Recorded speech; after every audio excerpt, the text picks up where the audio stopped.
কি দেবো? রুটি না পরোটা? পরোটা দে। আচ্ছা বল। খারাপ। যে গোল্লাটা দিয়ে পরোটাটা বানাবি ওই গোল্লাটা 2 ভাগ করে 2টা পরোটা দে। আর আমি এটা কেমন কথা বলেন আপনি? একটা গোল্লারে যদি আমি 2টা ভাগ কইরা 2টা পরোটা বানাই দেই তাহলে লাভটা কি হলো?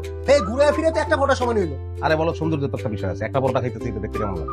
আমার দেখা যাবো 2টা পরোটা খাইতেছি। বুঝবি না তুই যা লয়ে। আচ্ছা ঠিক আছে আমি বুঝছি। বল লগে কি দেবো? ডাইলা বাজি? তাইলেও না বাজিও না ডিম দিবি। আচ্ছা বল। আরে খারাপ। ভালো করে পেঁয়াজ মরিচ দিয়া এই ডিমটা ভাইজা লইয়া যা। এ ভাই এদিকে আয় তো, দেখেন না কি কর। রবিক ভাই কি হয়েছে? আপনার সমস্যাটা কি ভাই? আমার তো কোনো সমস্যা না, সমস্যা আপনার মেসিয়া। কাস্টমারের লাগে কেমন ব্যবহার করা উচিত এটা তো জানে না, ট্রেনিং দিয়ে ঢুকান নাই তো। ভাই আমি ক্যাশ থেকে কিন্তু সবই দেখতাছি, কে কি করতেছে সবই দেখতাছি। আপনি কি খাবেন কোন আইনা দিতেছে, পকেট থেকে আনা ডিম কিন্তু ভাইজা দাম যাবো না। কেন দাম যাবো না কি লিগা?